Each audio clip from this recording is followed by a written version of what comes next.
Movie के start में हम आज से 2000 साल पहले ब्रिटेन के एक छोटे से कबीले को देखते हैं जो घने जंगलों के बीच बसा हुआ है। आधी रात का समय है और लोग अपने घरों में चैन की नींद सो रहे हैं। तभी अंधेरे में चमकती मशालों के साथ रोम के क्रूर सैनिक कबीले पर हमला कर देते हैं। सैनिक बेरहमी से आगजनी शुरू कर देते हैं, झोपड़ियों को जलाकर राख बना देते हैं। इतना ही नहीं, वो अपने नुकीले भालों से निर्दोष लोगों की जान लेने लगते हैं। चीख पुकार के बीच कबीले का सरदार अपनी तलवार लेकर बहादुरी से उनका सामना करता है। उसका छोटा बेटा झाड़ियों के पीछे से यह सब देख रहा होता है और लेकिन अब थके हारे सरदार का दम टूट जाता है और वह रोमन सैनिकों के सामने घुटने टेक देता है। रणिदयी सैनिक एक ही वार में उसकी जान ले लेता है। इसके बाद सैनिक पूरे कबीले में तबाही मचा देते हैं और किसी को भी जिंदा नहीं छोड़ते हैं। उसकी मां को भी बेरहमी से मार दिया जाता है। सुबह होते ही बच्चा अपनों की लाशों को पेड़ों से लटकते हुए देखता है। दिन निकलते ही बच्चा जंगल की ओर चल पड़ता है। चलते चलते उसे दूसरे कबीले के लोग मिलते हैं जो उसे पकड़ लेते हैं और गुलाम बनाकर बेच देते हैं। कहानी 17 साल आगे बढ़ती है और अब हम ब्रिटेन के एक शहर में पहुंचते हैं जहां वह बच्चा जानूस नाम का खतरनाक ग्लैडिएटर बन चुका है। ग्लैडिएटर वो योद्धा होते हैं जो मौत के खेल में हिस्सा लेते हैं, जहां जीत का मतलब है जिंदगी और हार का मतलब मौत। अखाड़े के बीच जानूस खड़ा है, हाथ में बस एक जंग लगी तलवार पकड़े हुए। उसके सामने 4 घातक योद्धा है जिनके पास हर तरह के घातक हथियार हैं। जैसे ही मौत का खेल शुरू होता है, चारों योद्धा जानूस पर टूट पड़ते हैं। वह अपनी तलवार बिजली की रफ्तार से घुमाता है और पहले वार में ही एक योद्धा को ढेर कर देता है। बाकी तीनों घबरा जाते हैं, लेकिन जानूस उन्हें कोई मौका नहीं देता। कुछ ही पलों में वह सभी को बेरहमी से मार गिराता है। जनता इस नजारे से दीवानी हो उठती है और जोर जोर से उसका नाम चिल्लाने लगती है।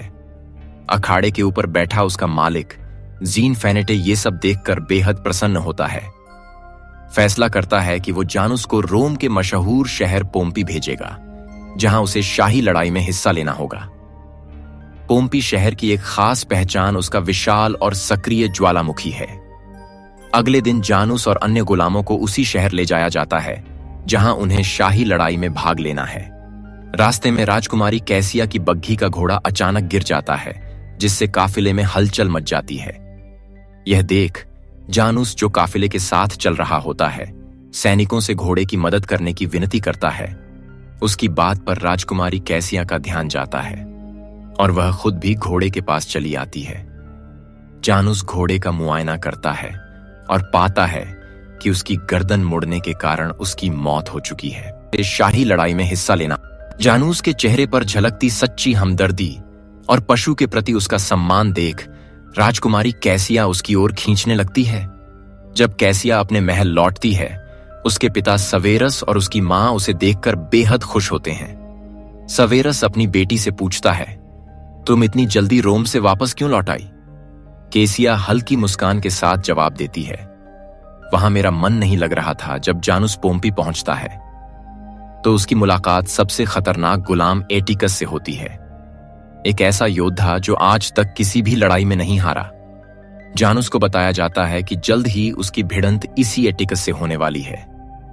बाद में जब सभी गुलाम खाने पर इकट्ठा होते हैं, तभी कुछ गुलाम जानूस पर हमला कर देते हैं। वे उन योद्धाओं के भाई होते हैं जिन्हें जानूस ने पिछली लड़ाई में मौत के घाट उतारा था। लेकिन जानूस भी ताकत में कम नहीं पड़ता और कुछ ही देर में उन पर भारी पड़ने लगता है।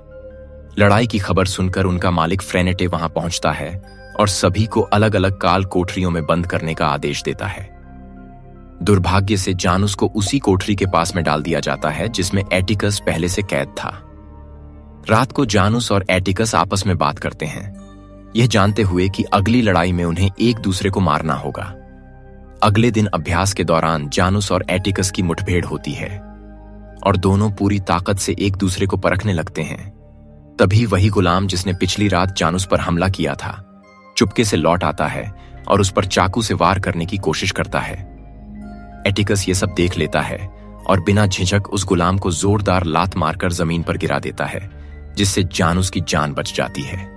रात को जानूस एटिकस से उसकी मदद का कारण पूछता है। एटिकस मुस्कुराते हुए जवाब देता है, कि किसी भी योद्धा को सीने पर वार खाकर मरना चाहिए, न कि पीठ पर। अगले दिन पोम्पी में रोम के महामंत्री ग्रेकस का आगमन होता है। उनके स्वागत में केसिया के पिता सवेरस अपने महल में भव्य रात्रि भोज का आयोजन करते हैं। लेकिन जब केसिया को इस बात का पता चलता है तो वह अपने पिता के इस फैसले का विरोध करती है, क्योंकि रोम में रहते हुए ग्रेक्स ने उसे परेशान किया था, जिसकी वजह से वह वहां से लौट आई थी। रात के समय जानूस को महल में एक ऐसा सैनिक दिखाई देता है जिसने वर्षों पहले उसके पिता को मार डाला था। उस सैनिक को देखते ही जानूस के भीतर वर्षों से दबी प्रतिशोध की ज्वाला फिर से भड़क उठती है। उसे समझ में आ जाता है कि वही सैनिक महामंत्री ग्रेकस का खास आदमी है और इन्हीं लोगों ने उसके कबीले पर हमला किया था।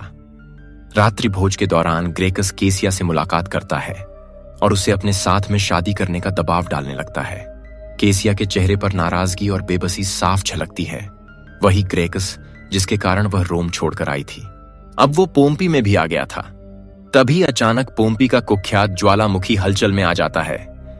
अब एक तेज भूकंप से महल की इमारतें जोर जोर से हिलने लगती हैं, लेकिन एटिकस शांत रहता है। वह जानूस की ओर देखते हुए कहता है कि पर्वत की वजह से यहां ऐसे झटके आना आम बात है, डरने की जरूरत नहीं है। केसिया जानूस के पास आती है। उसकी आंखों में डर और बेचैनी साफ छलक रही थी। वह जानूस से कहती है, मुझे घोड़े की मदद से दूर ले चलो, मैं ग्रेकस से बचना चाहती हूं। जानूस बिना समय गंवाए उसकी बात मान लेता है और दोनों घोड़े पर सवार होकर पोम्पी से भागने की कोशिश करते हैं। लेकिन उनकी आजादी की यह उड़ान ज्यादा देर तक नहीं टिकती और रोम के सैनिक बहुत जल्दी उन्हें पकड़ लेते हैं। महामंत्री क्रोध में आकर जानूस को मौत के घाट उतारने ही वाला होता है, लेकिन ऐन वक्त पर केसिया आगे बढ़कर उसकी जान बचा लेती है। यह देख जानूस का मालिक बेहद नाराज हो जाता है। जानूस के इस दुस्साहस की सजा के तौर पर वह उस पर बेरहमी से कोड़े बरसाता है, लेकिन जानूस का चेहरा बिना किसी डर या पश्चाताप के एक समान बना रहता है। रात को जेल में जानूस एटिकस से अपनी मुलाकात की आखिरी बातचीत करता है। वह धीरे से कहता है, आज मैंने उस आदमी को देखा जिसने मेरे परिवार को मारा था। एटिकस भी अपने जीवन का दर्द साझा करता है और कहता है, मैं भी 20 सालों से अपने परिवार के कातिल को ढूंढ रहा हूं। यह उनकी आखिरी मुलाकात थी, क्योंकि अगले दिन उनकी घातक लड़ाई होने वाली थी। इस बीच जेल में आए भूकंप के झटकों से दरारें पड़ने लगती हैं और फैंटे यह महसूस कर लेता है कि जेल अब सुरक्षित नहीं है, क्योंकि लड़ाई का मैदान भी इसी जेल के ऊपर स्थित था।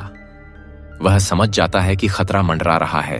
फैनेटे बहाना बनाकर वहां से भागने का फैसला करता है और बंदरगाह की ओर रवाना हो जाता है। महामंत्री ग्रेकस एक नई कुटिल चाल चलता है। वह जानूस और एटिकस के बीच सीधी लड़ाई ना करवाकर सभी गुलामों को बेड़ियों में जकड़कर मैदान के बीच लाने का आदेश देता है। इन बेड़ियों में बंधे गुलामों को हल्के हथियार और छोटी ढालें दी जाती हैं। एटिकस एक सैनिक से पूछता है, यह कौन सा खेल है? सैनिक मुस्कुराते हुए जवाब देता है, आज तुम्हारा आखिरी दिन है। रोम के सबसे खतरनाक योद्धा तुम सबको खत्म कर देंगे। यहां से जिंदा बच निकलना नामुमकिन है।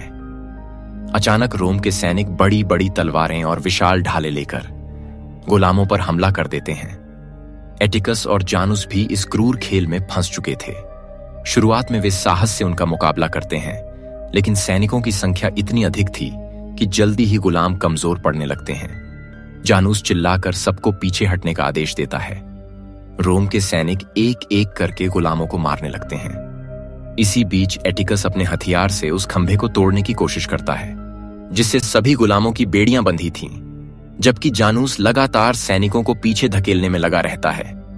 आखिरकार एटिकस खंभा तोड़ देता है और गुलामों की बेड़ियां खुल जाती हैं। तभी जानूस एक सैनिक को मार गिराता है, जिसके पास शाही ईगल का प्रतीक होता है।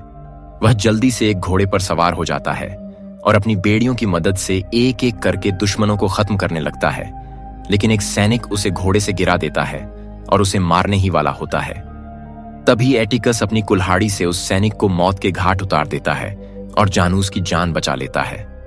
जानूस और एटिकस एक साथ मिलकर सभी सैनिकों को मार गिराते हैं। अंत में जानूस शाही ईगल को तोड़ देता है और उनकी गुलामी स्वीकार करने से मना कर देता है।